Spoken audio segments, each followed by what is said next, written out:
Oke, kita mulai kuliah lagi. Mudah-mudahan semua udah sholat maghrib. Harusnya sih udah sih.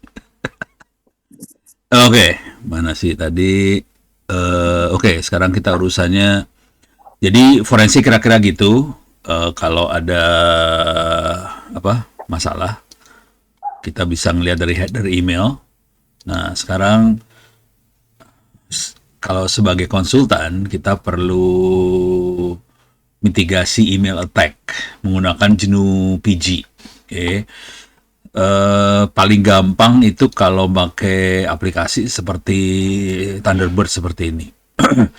Tentunya kalau kita pakai Android juga ada. Coba Play Store. Cari aja Thunderbird, tapi dia kalau nggak salah bukan Thunderbird namanya. Thunderbird. Oke. Nih. Oh, emang ada juga ya. Kita bisa nginstall. Jadi Thunderbird ini harusnya namanya ini K9 Mail. Wow, ini baru lihat nih. Thunderbird Beta for Tester, Thunderbird Mozilla Thunderbird. Wow, oke. Ini berarti baru nih. Saya biasanya pakai K9 Mail. Oke, dari Mozilla Thunderbird juga. Nah, sekarang kita akan pakai Thunderbird di sini.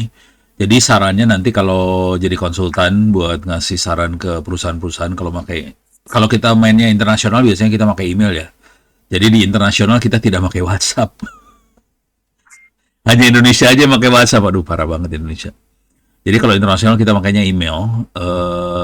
Di Amerika kemarin pakai sinyal udah gitu seru urusannya karena eh, rencana serangan Amerika bocor di sinyal, jadi seru banget. Nah, di sini ini saya tutup aja biar bisa kelihatan konfigurasi masing-masing emailnya. Ini saya lagi deletein semua end-to-end encryption-nya. Ini ada end-to-end encryption tapi udah saya bikin expired. Nih expirednya. Saya bisa delete yang sudah expired. Harusnya bisa delete key. Oke.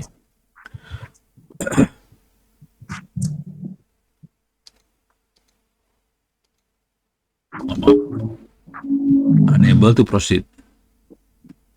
Oh, oke. Saya harus masuk ke sini dulu. Terus saya delete key. Oke. Coba saya cek lagi yang lainnya. Di sini nggak ada kosong, di sini kosong, semuanya lagi kok saya kosongin semua sih. Ini kosong semua, nggak ada key-nya. Oke, dengan kondisi tidak ada key, kita bisa kirim email dan emailnya bisa disadap. Oke, jadi nanti kalau jadi konsultan, kita bisa kasih saran ke orangnya. Jadi misalnya kayak gini ya.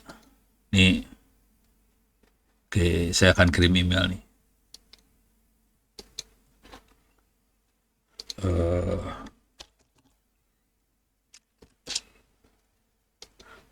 Tes tanpa enkripsi.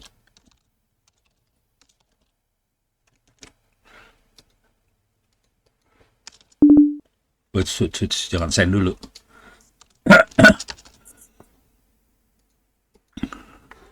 Oke, nah ini tanpa enkripsi. Kalau kita lihat, kita bisa lihat headernya lagi. View source itu kita buat ngeliat header ya. Nah headernya saya gedein. Nah ini email headernya seperti ini. Ini receive by. Mirip yang tadi, tapi kita bisa baca langsung mailnya. Itu kalau nggak dienkripsi. Termasuk hacker bisa baca mail langsung emailnya kita, gitu ya. Itu kalau tidak dienkripsi. Oke, sekarang supaya kerasa, saya akan encrypt langsung. Saya akan harus bikin dulu key-nya ya. Key-nya harus dibikin. Jadi masuk ke sini. Nah, kita harus bikin key, add key di sini. Terus create new open PGP key. Kalau kita sudah punya key, saya sebenarnya punya key sih. Cuman nggak mau saya import. Kita bisa create key baru sebetulnya, continue. Kalau buat eksperimen saya biasanya expirednya dalam waktu 3 hari aja. Jadi key ini cuma punya waktu hidup 3 hari. Udah 3 hari tidak berlaku lagi. Oke, tapi kalau kita mau serius, kita year biasanya 1 tahun atau 2 tahun. Oke, saya akan bikin hari aja karena kita nyoba aja. Tipenya RSA dan panjang key-nya 3072 bit, gitu ya. Ini udah agak panjang. Yang paling panjang adalah 4096 bit. Oke, ini panjang banget loh, lumayan ini. Susah dihack ya. Kita generate key-nya, butuh waktu. Biasanya generate key, dia akan nempel ke identitas kita. Identitas kita adalah emailnya kita, ono@indo.net.id, confirm. Butuh waktu, generate-nya lama. Oke, wait. Oke. Nah, open PGP key successful. Ini key-nya dia. 0x1d segala macam ini. Kita bisa publish key-nya ke key server kalau mau. Cuman karena cuma 3 hari, ngapain di-publish lah. Cuma buat nyoba-nyoba doang. Dengan kalau kita udah punya key, kita jadi bisa enkripsi, kita bisa kirim-kiriman email. Kalau mau gombal, saya bisa kirim dari Ono Indonet ke Ono yang Gmail juga bisa. Ya, kita butuh bikin 2 key, cuma nanti prosesnya kirim-kirimannya butuh waktu lebih lama sedikit lah. Ini dari Ono ke Indonet aja ya. Oke. Jadi misalnya kalau saya mau kirim mail, jadi gampang banget sekarang. Kalau pakai Thunderbird gampang ya. Kalau nggak pakai Thunderbird ada lebih ribet. Nah, ini dia. Saya akan kirim email ke Ono lagi. Ini email di enkripsi.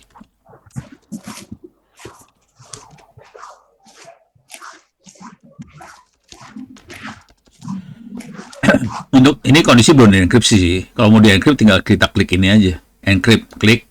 Dia kondisinya di encrypt nih. Perhatiin gemboknya tidak dicontreng dia. Oke, jadi kita kirim email dengan kondisi dienkripsi. Sebenarnya ada pilihan yang lain. Kita bisa pilih ini kondisinya semua dienkrip ya.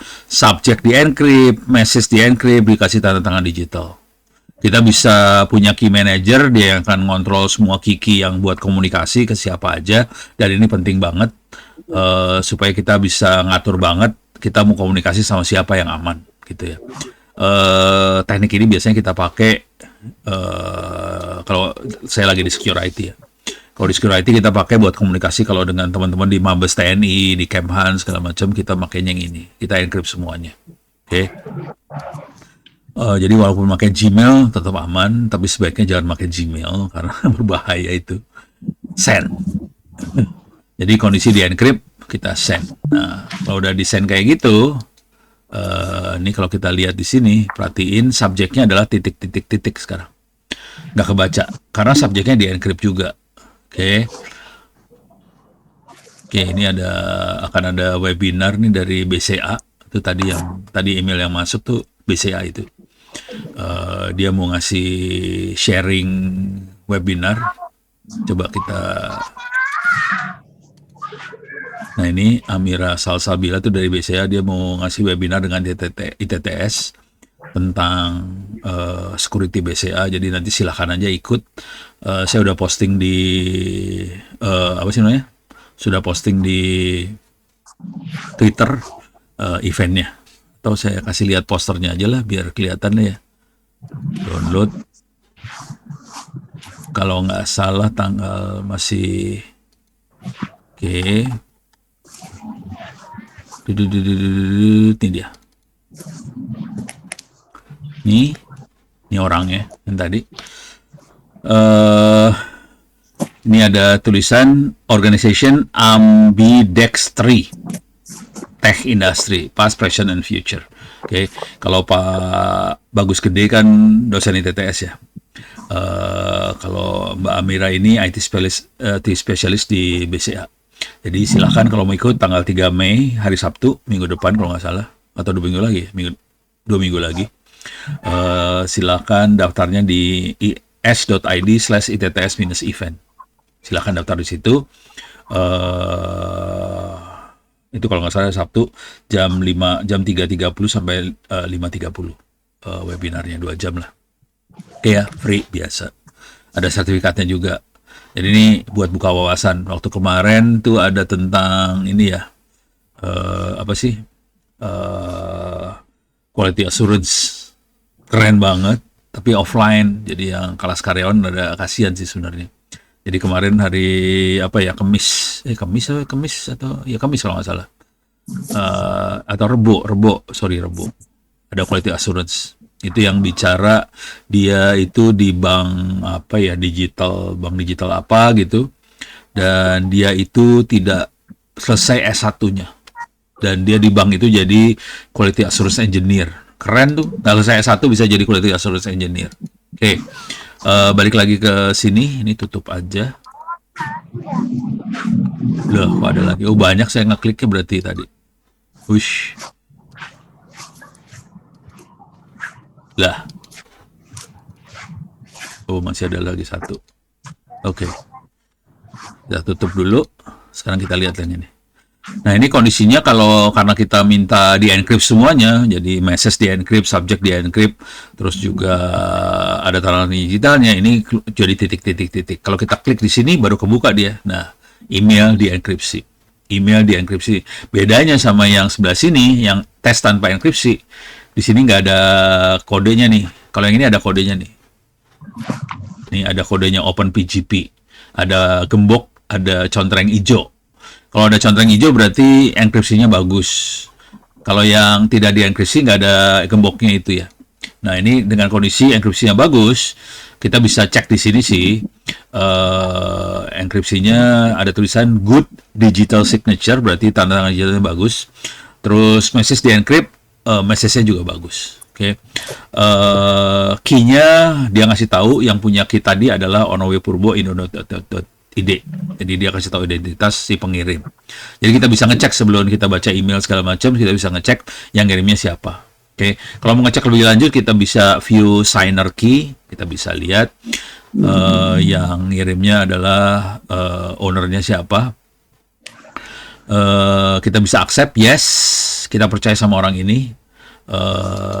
Kita bisa lihat sertifikatnya segala macam di sini.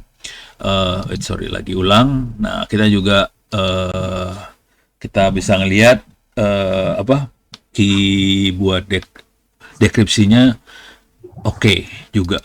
Oke, jadi kita bisa lihat. Nah, sekarang kalau kita lihat tadi di sini view source, kita bisa ngelihat isinya. Kalau yang tanpa enkripsi ya, perhatiin kita bisa ngelihat isinya. Nah, kalau yang di encrypt kita nggak bisa lihat sih sebenarnya. Coba di sini kita view source. Nih. Nah, kita nggak bisa lihat isinya nih. Jadi di sini ada tulisannya begin PGP message, udah sampai end PGP message. Jadi isinya sama sekali tidak bisa dilihat, walaupun isinya cuma satu kalimat pendek. Dia akan ngirim di enkripsi dalam bentuk panjang seperti ini enkripsinya. Jadi enkripsinya panjang banget sih. Gitu ya. Oke. Jadi kalau kondisi di enkripsi. Kalau dia punya pilihan satu lagi adalah kita kasih tanda tangan digital aja. Kalau tanda tangan digital aja itu yang terjadi sama kalau kita bikin tanda tangan digital buat surat-surat segala macam, kita pakai tanda tangan digital aja. Kalau kita pakai seperti itu, si teksnya, suratnya bisa dibaca sama orang, tapi ada tanda tangan digitalnya. Oke, termasuk di email. Jadi ini berlaku juga dengan teknik yang sama buat transaksi dokumen sih, bisa kayak gitu juga sama. Oke, saya akan kirim email lagi baru. Ini hanya tanda tangan digital saja. Oke, jadi emailnya saya akan cuman kasih tanda tangan digital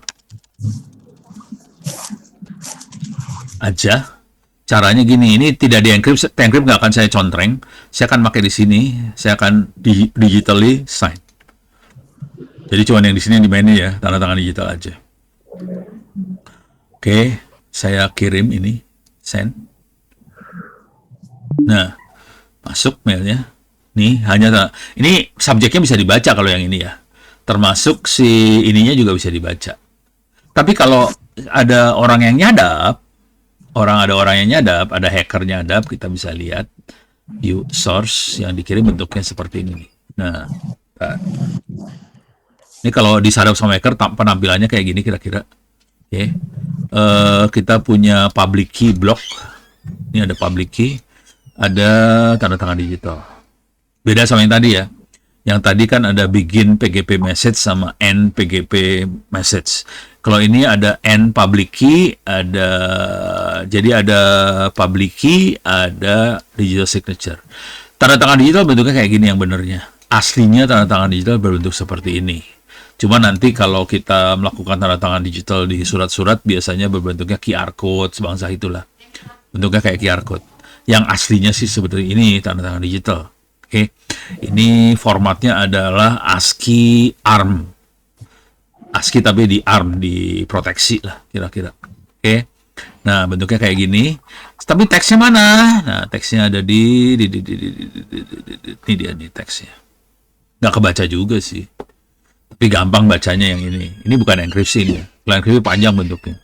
Kalau bukan enkripsi tapi di encode pakai base 64. Bisa dibuka nggak? Bisa sih sebenarnya. Kalau hackernya pintar bisa buka sih teksnya. Ini kita bisa buka teksnya. Copy. Saya akan encode. Encode base 64. Ini ada base64encode.org. Kita bisa encode sama decode teks. Ini kita encode. Saya paste aja teksnya di sini. Saya akan encode di sini.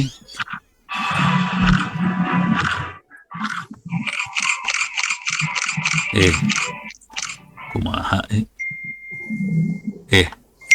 ini benar.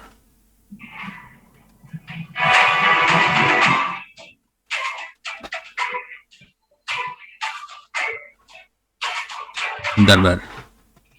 Salah, bukan encode, decode ya, kebalik ya. Aduh, pantesan. Bego. Oke, kita kebalik decode. Pantesan nggak mau. Coba kita decode. Ini keluar di sini. Saya gedein ya. Tadi bukan encode, harus decode. Jadi kita masukin teks yang ada di sini tadi. Oke. Ini teksnya. Teksnya DQ, no, NC, dan sebagainya. Ujungnya sama dengan. Itu formatnya base 64.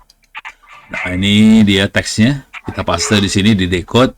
Kemudian kita decode keluar. Ini hanya tanda tangan digital saja. Kira-kira kayak gitu. Jadi masih agak susah sedikit buat hacker buat baca, harus di decode encode dulu, kira-kira kayak gitu. Jadi agak ada effortnya sedikit, tapi masih bisa disadap. Tapi ini berlaku kalau teksnya tidak sensitif ya. Jadi kalau teksnya cuman misalnya ada pengumuman rapat tanggal sekian gitu, nggak ada pembelian barang apa segala macam, ya bolehlah, masih bisa dibuka. Itu ya, kira-kira kayak gitu. Ini pakai base 64. Nah, yang seru di sini adalah kalau kita lihat di teks ini ada public key nih. Ini key-nya. Jadi kan kalau ngerti enkripsi kan ada public key, ada private key. Nah, ini public-nya, key-nya dikirim di sini. Bisa nggak kita hanya ngirim public key aja? Bisa. Jadi kita pengen ngirim public key cuma gini doang sih. Iyalah. Ini dia. Kita kirim ke ono lagi ya. Kirim public key saja. Caranya di bagian attach sini. Kalau diklik di sini ada My Open PGP Public Key. Jadi kalau saya attach di sini dia akan kirim public key-nya aja. Oke. Ini ada kirim public key aja. Saya klik di sini. Coba kita buka. View source. Ini dia. Ini public key-nya. Oke. Coba kita bandingin ya. Ini ada bikin public key block, ada X. Saya gedein dikit lah biar lebih enak. Di sini ada XSDN, 4 huruf awal XDN. Di akhirnya ada sama dengan Z37 di N-nya ya. Coba kita lihat di sini, tutup. Kita lihat di situ juga.